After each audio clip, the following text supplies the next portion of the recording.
Hi everybody, Linda here from Erica Michaels Designs, and it's time for some new designs, which means a video or two of show and tell for you.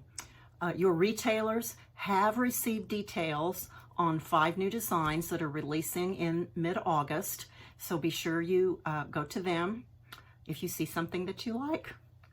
First, I'm going to show you a little reproduction sampler that I've done as part of this release, and I'm going to devote this video to just that little sampler because it's got a very interesting story, and then the other video will have the other 4 releases. So I grew up in South Central Kansas in a little small town, and lots of the other little small towns in my area all kind of were settled by many of the same people in the 1870s. And I grew up with stories, from my grandmother about how they grew up and how her parents came to the United States. And it really is part of the community in that part of Kansas to have this history and this background. And there's a lot of documentation. It's really a wealth of information. And this little sampler kind of fits into that a little bit. This is the 150th anniversary of the first harvest in central Kansas of a variety of wheat called Turkey Red that was brought by immigrants from what is now Ukraine to the Midwest. Many of them in South Central Kansas, but also others were in South Dakota, somewhere in Canada. They were kind of spread out a little bit. But my focus, of course, is from in the South Central Kansas area. So those communities are celebrating the 150th anniversary of when so many of these immigrants came. And 50 years ago, when there was a centennial, there was a lot of documentation pulled together. And so I'm actually going to refer to some of that as I tell this story. What happened is that these were Mennonites, and they were living in what was just Russia at that time, and they had settled in Russia, in what is now Ukraine, at the invitation of Catherine the Great. They had been living in Germany or Prussia and had been invited to settle in Russia where they could practice religious freedom.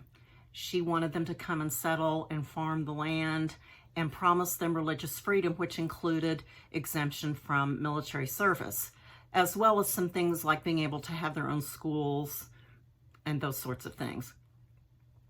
As things go, over time, new rulers came into Russia and were not willing to grant them those exemptions.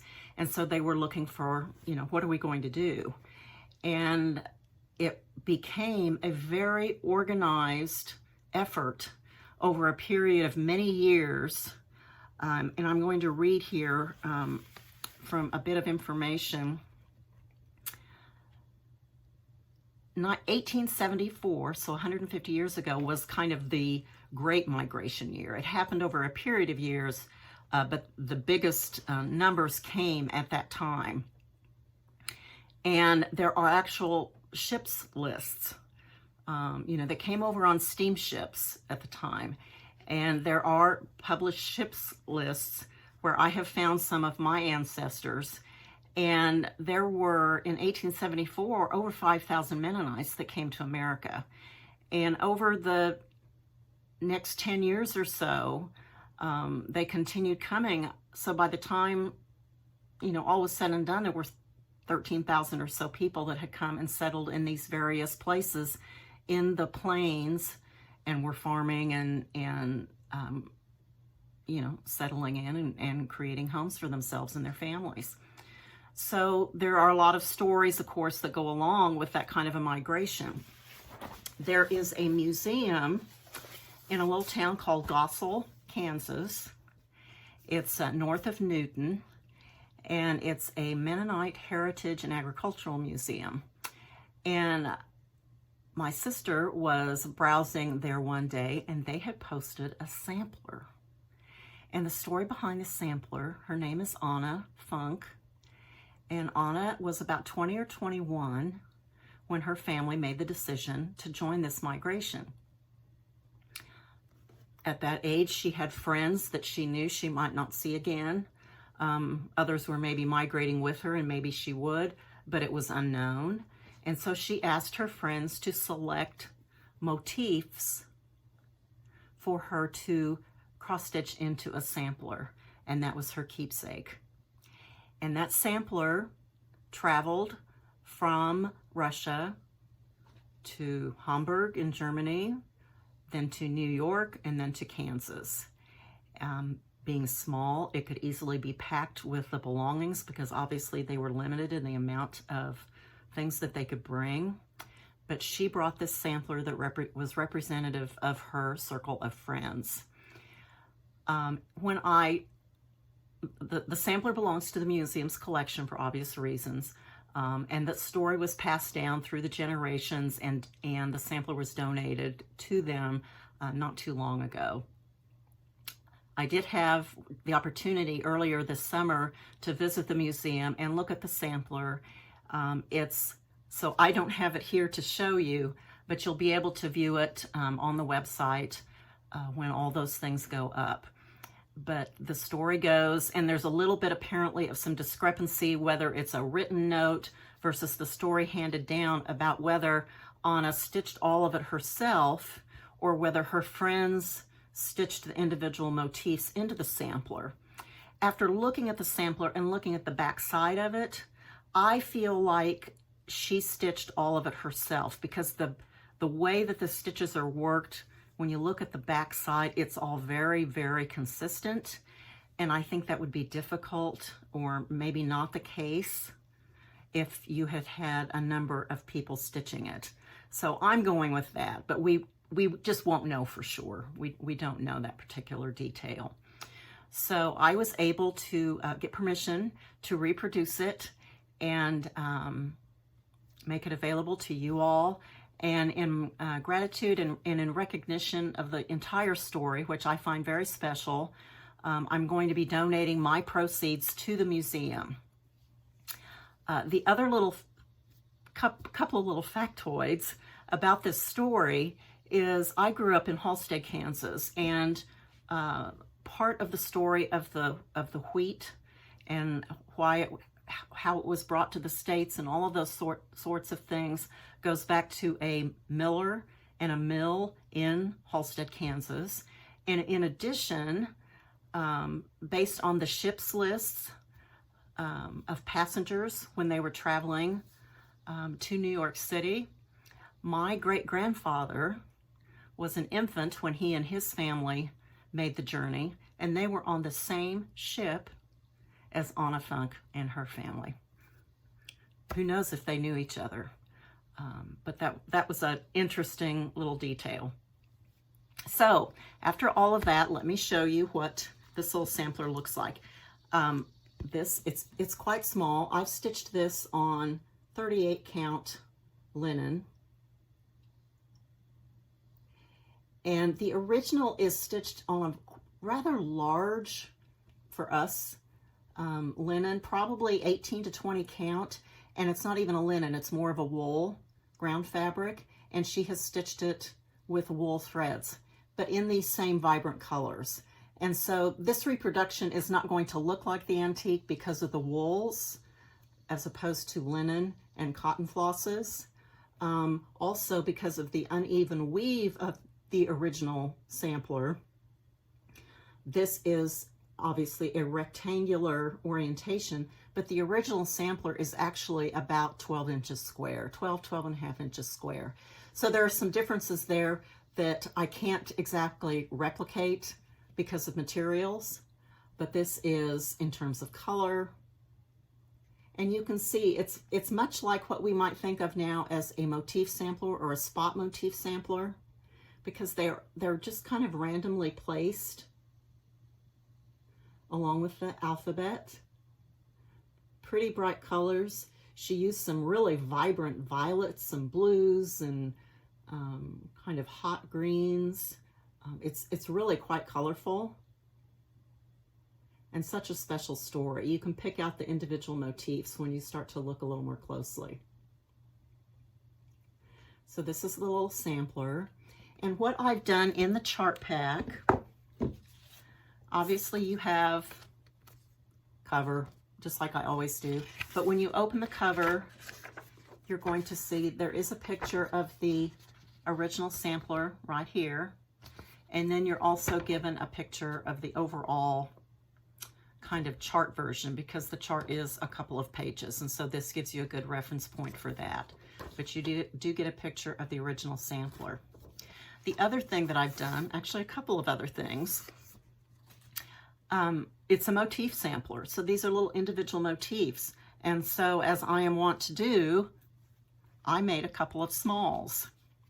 So I have a couple of little smalls from some of the motifs in the sampler. You'll see it's the rose right down here, and then also this vine that comes up in the center. It's what I have selected for these little smalls. The other thing that I did with these smalls, these are just on mystery linens, kind of stash dive linens. But the other thing I did is I muted the color palette just a little bit. And so if you look again at the rose motif here, and then the small, you'll see that it's a little bit muted. It's not quite as bright, because I know some folks may not be interested in stitching it in these bright colors and might prefer a more muted color palette. So what I've done in your chart pack is I've given you a color key that's got a few things going on. First of all, there are DMC numbers that are listed that are very, very close matches, as much as I could, to the original colors of the wool thread in the antique. Then there are the overdyed colors that I used from Weeks Dye Works and Classic Color Works. Those are what I used in the reproduction. And then I created the muted version of those colors, if you prefer that. And I also added DMC colors or DMC suggested alternates for that muted color palette. So you have got plenty of information to really make this your own. Stitch it in those wonderful, lovely, bright colors if you like, but do a little tweaking and do it a little differently, whichever you prefer. One more bonus. In recent years, I have become absolutely enamored of these little antique pattern books. They were just little, some of them are teeny tiny, some of them are a little bit bigger, some of them, they're not large, they're often soft cover. There are just all kinds of them out there. And as this was a motif sampler, I decided I would provide you what you needed to make your own little pattern book. And so my version looks like this. I've titled it Motifs from Molotchka, which is the name of the town in Russia where Anna came from, as well as my great-grandfather. And in your chart pack, I have included charts for the individual motifs, as opposed to the way they're shown on the sampler. Because on the sampler, there are many of them actually that aren't, they're either not finished. Good example is this one right here. Even this little flower base is not quite finished. And so the reproduction is stitched per the antique. But I provided you charts for the motifs, and I've finished them out a little bit. So I've given you full motifs as they might have been if they were completed. And those pages are designed so that you can cut them down and make your own little booklet.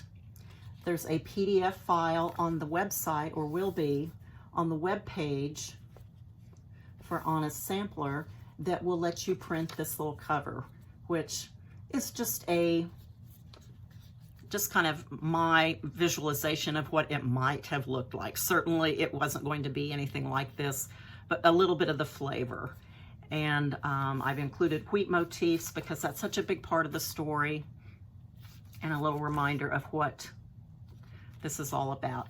It really, I feel like this whole story, not only is it a story of immigration, but it's a story of friendship as well.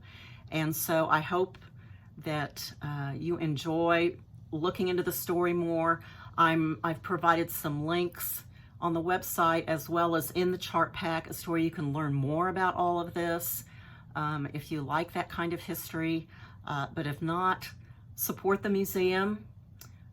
It's a charming little museum that continues to grow, and they've got wonderful, wonderful exhibits.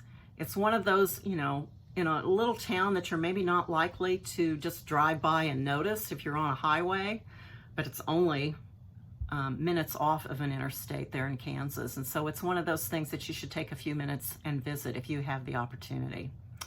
So I hope you enjoy the story, the reproduction, all of it. It's special for me, and I'm delighted to be able to reproduce it and help the museum in my small way. So I hope you do the same and watch for the other video with the other 4 releases coming to your retailer here in mid-August. Thank you so much. Bye now.